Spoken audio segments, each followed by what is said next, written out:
又到讀你聽嘅時間，繼續讀 A.Christie 嘅 450 from Paddington 嚟到第24節。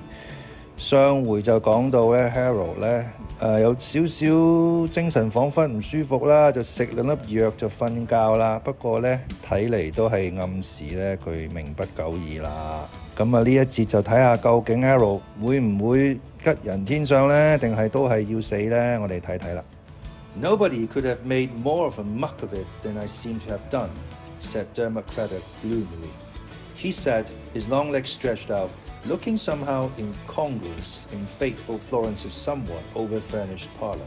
He was thoroughly tired, upset, and dispirited.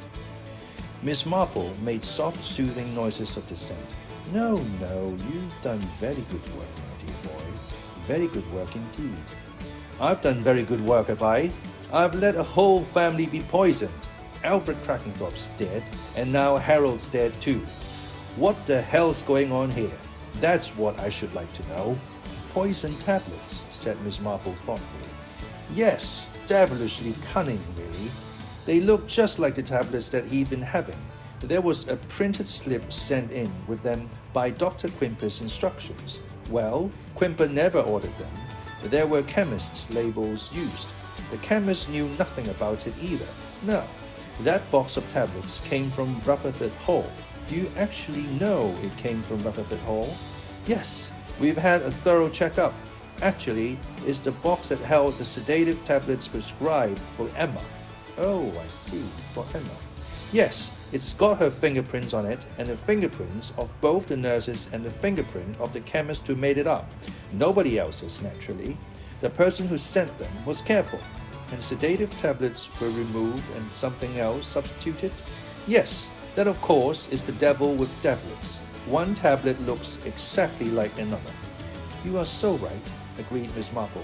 I remember so very well in my young days the black mixture and the brown mixture and the white mixture and Dr. So-and-so's pink mixture.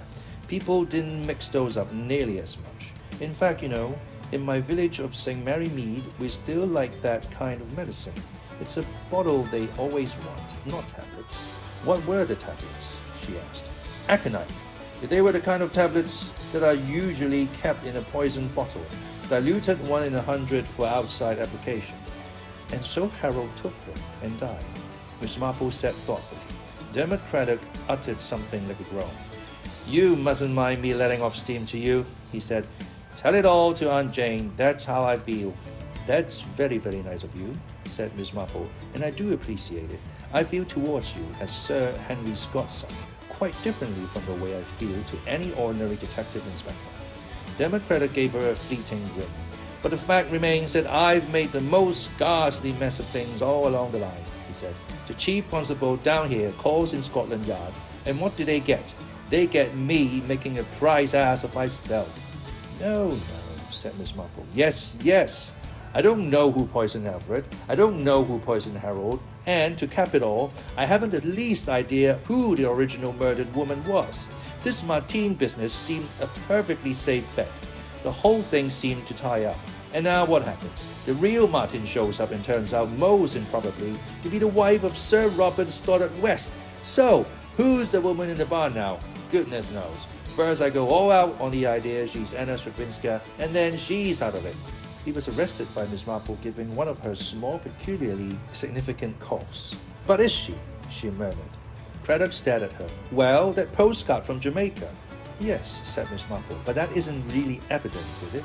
I mean, anyone can get a postcard sent from almost anywhere, I suppose. I remember Mrs. Riley, such a very bad nervous breakdown. Finally, they said she ought to go to the mental hospital for observation, and she was so worried about the children knowing about it, and so she wrote 14 postcards and arranged that they should be posted from different places abroad, and told them that Mummy was going abroad on a holiday, she added, looking at Dermot Craddock. You see what I mean? Yes, of course, said Craddock, staring at her. Naturally, we'd have checked that postcard if it had been for the Martine business fitting the bill so well. So convenient, murmured Miss Marple. It tied up, said Craddock. After all, there's the letter Emma received signed Martine Crackenthorpe. Lady Stoddart West didn't send that, but somebody did. Somebody who was going to pretend to be Martine. and who was going to cash in, if possible, on being Martine. You can't deny that. No. And then, the envelope of the letter Emma wrote to her with the London address on it, found at Rutherford Hall, showing she'd actually been there. But the murdered woman hadn't been there, Miss Marple pointed out. Not in the sense you mean. She only came to Rutherford Hall after she was dead, pushed out of a train onto the railway embankment. Oh yes. What the envelope really proves is that the murderer was there.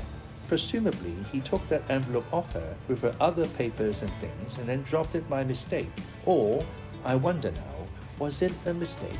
Surely Inspector Bacon and your men too made a thorough search of the place, didn't they? And didn't find it. It only turned up later in the boiler house. That's understandable, said Raddock. The old gardener chap used to spear up any odd stuff that was blowing about and shove it in there, where it was very convenient for the boys to find, said Miss Marple thoughtfully. You think we were meant to find it? Well, I just wonder. After all, it would be very easy to know where the boys were going to look next, or even to suggest to them. Yes, I do wonder. It stopped you thinking about Anna Stravinsky anymore, didn't it? Raddock said, and you think it really may be her all the time? I think someone may have got alarmed when you started making inquiries about her, that's all. I think somebody didn't want those inquiries made. Let's hold on to the basic fact that someone was going to impersonate Martine, said Raddock, and then, for some reason, didn't. Why? That's a very interesting question, said Miss Marple. Somebody sent a note saying Martine was going back to France, then arranged to travel down with the girl and kill her on the way. You agree so far? Not exactly, said Miss Marple. I don't think, really, you're making it simple enough. Simple? Exclaimed Raddock. You're mixing me up, he complained. Miss Marple said in a distressed voice that she wouldn't think of doing anything like that. Come, tell me, said Raddock. Do you or do you not think you know who the murdered woman was? Miss Marple sighed. It's so difficult, she said, to put it the right way. I mean, I don't know who she was, but at the same time, I'm fairly sure who she was, if you know what I mean. Raddock threw up his head. Know what you mean? I haven't the faintest idea. He looked out through the window. There's your Lucy Icebarrow coming to see you, he said. Well, I'll be off. My amour propre is very low this afternoon, and having a young woman coming in, radiant with efficiency and success, is more than I can bear. 喺咁危急嘅關頭，死亡數字又再上升啦，又多咗 Harold 啦，咁啊必須要出呢個 Miss Marple 係要出動㗎啦，去排難解紛㗎啦。而呢一節主要就係將呢個死者嘅身份又轉移翻嚟 Stravinsky 啦，呢個同埋就係再重申一次 Harold 係點樣死㗎啦，就係中毒死 Aconite 啦。仲有啲信啦嚇，即係咪兇手係有意要我哋去揾到啦？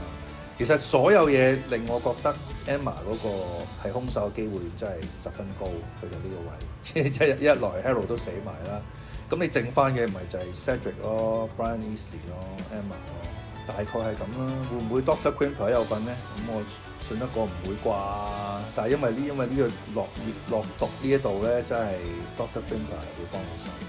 睇有啲咩字先啦 ，incongruous 喺文中咧一開頭咧就有講嘅incongruous 意思即係 not in harmony or keeping with the surrounding or other aspects of something。簡單講中文就係違和啦、違和感啦。咁啊文中一開頭咧就係講呢個 Raddock 啊，佢個長腿就晾咗喺家私上面啦，咁咧就有啲違和感啦咁樣。跟住就係 dissent 呢個字成日用嘅 dissent。咁咧就係異議嘅意思 expression of opinions at variance with those commonly or officially held 異議啦，簡單嚟講就係咁啊點用咧？就係文中就係 Raddock 就係咁踩自己啦，話自己搞唔掂啊、冇用啊咁啦。咁 Miss Marple 嘗試咧就去振作佢嘅心靈啦佢有提出佢嘅異議，用虛弱嘅聲音提出異議啦。之後咧又有一個法國字啦，有一個法國英文字啦，啲英文照 crop 過嚟嘅啫。Amour propre，amour 即係愛啦應該都知㗎啦。Proper，a sense of one's own worth, self-respect。咁我諗我哋中文會解做自尊啦、自尊心啦。呢個係文中最尾嗰一句啦女作者想捧，我覺得都係想捧高啊 Lucy Icebarrow 嘅啫。嗰個文中呢個探員就話：my armor proper is very low， 我自信好低啊！你終於有個年輕女人入嚟啊，又成功啊，又成啊，我頂唔順啊！咁呢一節就係咁多，我哋下一節再見，拜拜。